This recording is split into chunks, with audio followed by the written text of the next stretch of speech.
Hi guys, it's Jhes and Stu back with 2110 Fitness. We have another IGTV video for you this week. We are going to talk about periodization and progressive overload.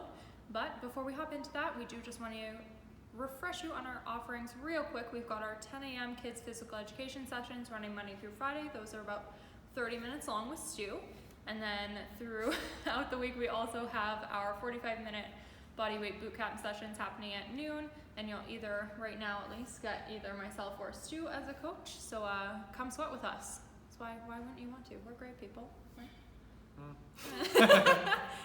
Anyways, and as per usual, if you're interested in nutrition coaching, you want to check out our virtual personal training.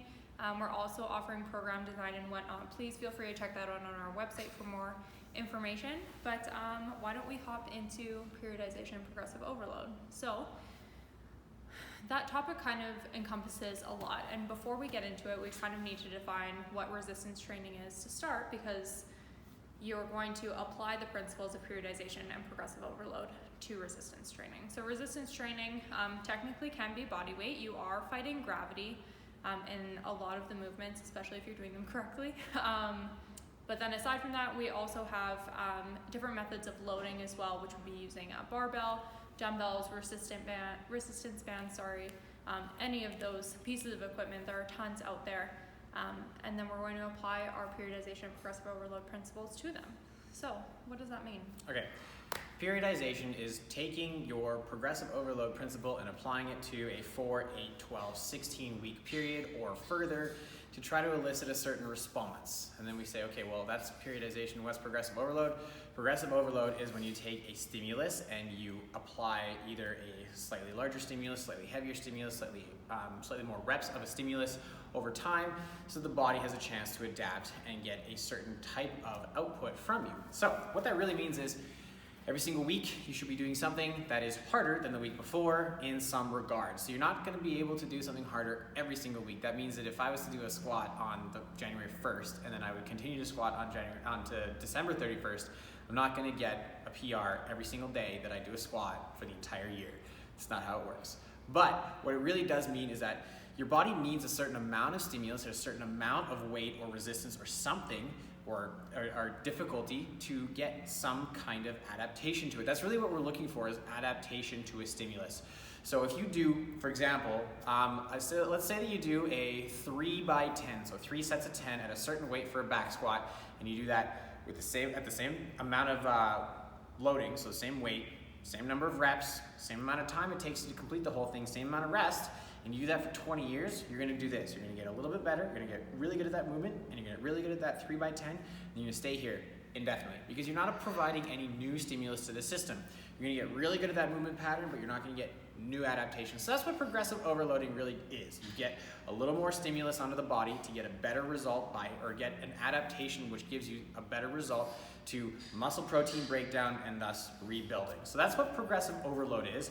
Now you can do that through a bunch of different ways. There are a bunch of different variables you can change. Jess, what are the variables I can change? For training variables, most commonly people know about reps and sets, but there are a variety of others that we have. We have amount of rest time, we have load, we've also got tempo, what else? We have movement selection, like exercise selection. God, I think that's it. Is that it? Mm-hmm. That's a lot already. Yeah. So you have so many variables that you can manipulate to try and create adaptation. And we're going to kind of review maybe more our favorite variables to manipulate when we're looking at training for strength, hypertrophy, and endurance. And we'll kind of speak to that in more of like a 4-week type of loading phase where you would adapt appropriately. And then toward the end of our little discussion here, we'll talk about what it means to deload as well. So if we were looking at strength as a protocol, what type of variables would you be manipulating during your 4-week period? Okay, good. So you've given me a 4-week period and you said strength. That's awesome, good job. You picked one of those things to get better at. In a 4-week period, that's not a lot of time for adaptation, to be 100% honest. If you're a beginner, you're gonna see a big change, and then if you're an intermediate, you're gonna see a moderate change, and then somebody who's been lifting for a long time with a long training age, that means the amount of time since you've actually lifted your first weight in a gym, you're gonna see a smaller amount of change in that 4-week period. But in this case, let's say that you're a beginner, you're hopping in, you wanna get a little bit stronger. So first you have to determine what your 1 rep max is. 1 rep max means how much weight can you move for 1 repetition, but not 2. You get stuck at 1 rep, you can't do any more. That's your 1 rep max. It's a little dangerous to do that. To be 100% honest, we don't bring people to 1 RMs very often until you've been training with us for quite some time, because doing 1 rep at your actual max or your training max is going to be dangerous, because your body's going to be like, well, can I hold this? Can I do this? And sometimes position breaks down, sometimes form breaks down, you get hurt, so you don't do that. Instead, what you do, you say, okay, well, I could do this much weight for 5 reps, but not 6. Well, that means you found your 5 rep max. And there are calculators online, or we are basically just like human calculators to figure this out. Then you figure out, okay, well, what's my actual max based off the fact that I can do 5 reps here, but not 6. All right, cool, you've done that. You figured out your 1 rep max. And then what we're gonna do is we're gonna take a percentage of that and apply that to our type of training. For strength, that's anywhere between 75% of your 1 rep max and 100% of your 1 rep max. And then you pick the reps that are associated with that appropriately or to the best of your ability to reflect a strength adaptation. Jess shows up, wants to get a better squat. In 4 weeks, I say, I want 5 reps and I want 5 sets, and I want you to do that 2 times in week 1. And I want you to do that at 77.5% of your 1 rep max. Cool, awesome. Week number 2, I want 5 sets of 5 reps, and this time I want you to do it at 80%. Week 3, 5 sets of 5 reps, and I want you to do it at 82.5%. And then week 4, 5 sets, 5 reps. Now you're gonna do that at 85%. Super simple, all the rest is the same, the movement's the same, the percentage changes, so the load changes, and that's where we're gonna get our adaptation. Now, you're probably gonna say, well, is she gonna be able to do all of these reps? Is she gonna be able to do all these sets? We typically will start you at the right place or the right percentage to get you to that last week where it's really tough, but achievable. And that's gonna be between 82.5% and 87.5%. That's a big window, but depending on your training age, that's when we're gonna figure out, oh, okay, no, this is 5x5s here are tough and they're hard. But if they're tough and they're hard, you're gonna get an adaptation because you're progressively overloading the system, and then you're gonna get muscle breakdown and rebuilding. So that's what I would do for strength. But Jess, what if I show up at 2110 Fitness and I say, I wanna get bigger because summer's coming. What do I do? Summer is coming. It's almost here. We are going to be looking for more volume, hypertrophy. You're going to be training at a percentage of anywhere kind of 50 to 80% of what a projected 1RM would be, or if you have your actual 1RM. But from there, typically the variables that we're manipulating for hypertrophy is going to be the reps as well as our rest time. So with hypertrophy, you want to try and keep the rest time fairly low so that you're not necessarily allowing the muscle to always recover fully. We're looking to flush as much blood, nutrients, oxygen into the muscle so that you're essentially ending up with kind of like a pump type thing happening where the muscle is increasing in size. We're pushing it to its kind of maximal capacity for what you're trying to lift. And if you're looking for a progression with the reps, you could potentially be starting at 8 reps, somewhere around like 70%, and you could work through that for a week if you have a variety of different movements or changing an exercise selection. Then in your following week, you would adapt and change your rep number to 10, 12, etc., building through. For us here at 2110, we kind of believe that our hypertrophy range is anywhere between like 8 to 20 roughly. There are a lot of resources out there. Even what we learned in school was that it was anywhere between 8 and 12. Not always the case. There is a lot of research out there to support higher rep ranges and values that will also support muscle growth and hypertrophy, but that is also very dependent on the individual too. So we would work with you to try and determine, okay, at about 12 is where you're starting to really feel that burn, you're reaching a potential like lactic acid threshold, and we're gonna push you 5 to 6 reps past that. So that's kind of what hypertrophy type of range would look like, but endurance is going to be a little bit different than that because we're typically looking at more than 20 reps.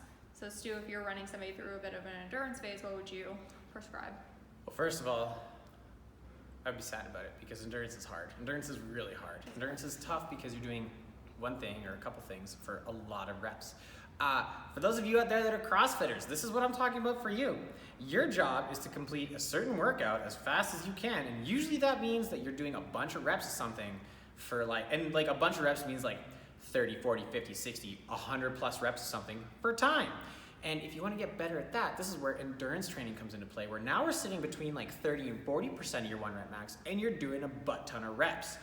What this is going to do is you're going to get muscle breakdown and you're going to get muscle repair, and that's going to help you do this stuff better, but you're also going to get a physiological response of things like more mitochondrial production within those cells. You're going to have more energy production, be able to do it better, and that's going to be because you're going to be doing a billion reps.